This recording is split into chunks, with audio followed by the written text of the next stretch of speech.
Hello, and welcome to this Report Manager Pro demo. Thank you for taking the time to watch. Here on the homepage, which you also have access to in the free version, you can see this summary, which gives you a way of understanding the tech debt overhead of old reports in your org. It can help you to firstly, have a greater understanding of your org, and secondly, help you make the business case for purchasing Report Manager Pro, which has a very low license cost of $300 per company per year. The data on the screen now is coming from a demo org, so I'll quickly show you a more realistic example from a real org that's got more data in it. Here we can see the org has a total of 2,400 reports, nearly 2,000 of which have not been run in the last 6 months, and over 2,000 haven't been run in the last 3 months. So we can see that there's a lot of reports in the org that aren't being used regularly, and therefore are really just cluttering up the org. You want your org's reports to be useful and used by your users. Older reports in the org can have two issues. One being that they can report old data, which may be inaccurate as the pick list in your org might have changed since they were created, and the other being that it can make it harder for users to find the reports that they need. In this org, users have to look through 2,000 reports to find what they're looking for, whereas in reality, there are only around 400 reports in use, so the chances of them picking up an accurate report are quite high. So we need to get all of these unused reports out of the org, and this is where the power of Report Manager comes into play. When you open the main Report Manager Pro tab, this is what you will see. Typically, you'd want to start up here, where we can filter a search to return any reports that have not been run since a specific date. For the purposes of this demo, I'm going to choose tomorrow's date so that we have some data to look at. But when you do this in your org for the first time, you might want to start by looking at any reports that have not been run in over one of these options, ranging from 1 month to greater than 12 months. The next step is to tick any folders that you would want to include in the search. For this example, I'm just going to select all folders. There's also a search bar here that you could use to look for any folders that aren't immediately visible when scrolling. Next, you want to hit the View Reports button, and when we scroll down, we can see that the search has returned 143 reports. From here, we can select any reports that we want to either archive or delete. We can individually select them by clicking the adjacent boxes, or we can click the Select All Reports box up here at the top. Then, depending on what we want to do next, we would either click the delete button, which will delete all of the selected reports instantly. Or if we wanted to archive these selected reports, we would use the search bar to search for any folder that we want to archive the reports to. The app comes with this Pro Archive Report folder, so for the demo, I'm going to use it. And then we would simply click the Archive Selected Reports. And then up the top here, you can see that your request to move the selected report to the archive folder is in progress. You'll receive a confirmation email once the job is done. So technically what's going on here in the background is that a job is moving all of these reports. So if I look at the Pro Archive report folder, you can see that 62 items have been moved of the 143, and now it's up to 81, and then eventually it'll get to the 143. If you're moving thousands of reports, our app has been tested at scale. One customer had to move about 60,000 reports. So just bear in mind that it might take some time for all the reports to be moved over. So if you are moving a number like 40,000 reports, it might be best to archive them at the end of the day and then leave that drop running overnight and then check back in the morning. If we then wanted to see our archived reports, we can simply click the View Archive Reports button over here. And when we scroll down, we can see all 143 reports that have been archived. Here you can see the source folder and the archive folder. Now, if you wanted to unarchive any of these reports, it's as easy as selecting the report over here on the left, and then pressing the Unarchive Report button, which will send it right back to its source folder from the archive folder. You may want to select all of the reports or a selection of them to unarchive. We have found that best practices would be to archive your reports for, let's say, 6 months, and then if a user does log in once every 6 months to run the report, you can always find that report and then unarchive it back to its source folder for them. We recommend, before moving, archiving, or deleting any reports, best practices is to export your reports, which you can do here by pressing the Export Reports button. This will create a spreadsheet that we can keep as a backup where we can see all of our report info.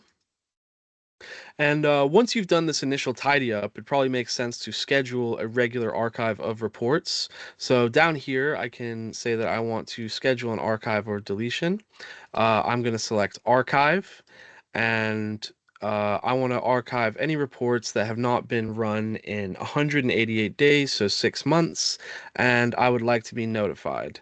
If you click the notify button when you hit schedule, each day this job will kick off, and if a report hasn't been run for 180 days or the criteria that you selected, it will email you showing you what's been moved. And if you archive or delete anything at any point in this app, it will send you an email showing you what's been archived or deleted. I have two emails from earlier in the video when I initially archived the 143 reports, and I have another one for when I unarchived the 143 reports. So that's the core functionality of the app covered. We have also got some advanced filtering available for when you search for reports not run since a certain date that give you the ability to include managed package reports, exclude private reports, exclude reports that have never been run, and you're also able to select a user and look at any reports that were created by or modified by that specific user. So that's the top section covered, and if we move down here, we've got some additional intel. Here we have view filtered reports. If we press this button, we can see any filtered reports and what they're filtered by. There's not much data here as this is a demo org, but this is particularly useful if you change a pick list value and you might need to know what pick list value is used in reports. Because you then may need to update the filters on those reports, and this very quickly shows you what all the reports are filtered by. You can also export to Excel, and then you can do a Control F search for specific field names to figure out which reports you may need to update. We can also report on report types. There's a limit on how many custom report types you can have in a Salesforce org.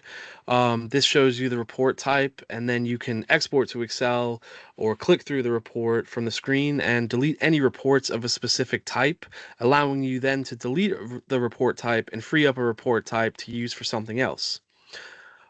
Here we have view dashboard, dashboards running users. This report shows you if the dashboard is set to run as a specific user and shows you who that user is. We can also view dashboard folder shares here, if there are any. We can view reports used in dashboards. By default, we don't delete or move any reports that are used in dashboards. The reason being we don't want them moved by mistake and then users complain that the dashboards aren't loading. So the best practices really is to run the report and then delete the component or the dashboard before you delete the report. Over here, we have my subscribe reports where you can view any subscribe reports if there are any. Unfortunately, there are none in this demo org. Similar to my schedule reports, there are also none. If there were any, you'd be able to see a report on them and also export that report to Excel. We are also have the view report count by folder button down here. So if we click this, once you've done the initial archive, you may want to delete out any old unused report folders. Here we can see a report count for each folder. So any with 0 reports, you may want to delete. And once we have checked we don't need the empty folders, we can simply click the delete empty folders button here.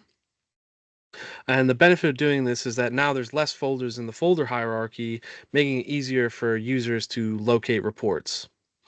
We can also report on report folder shares.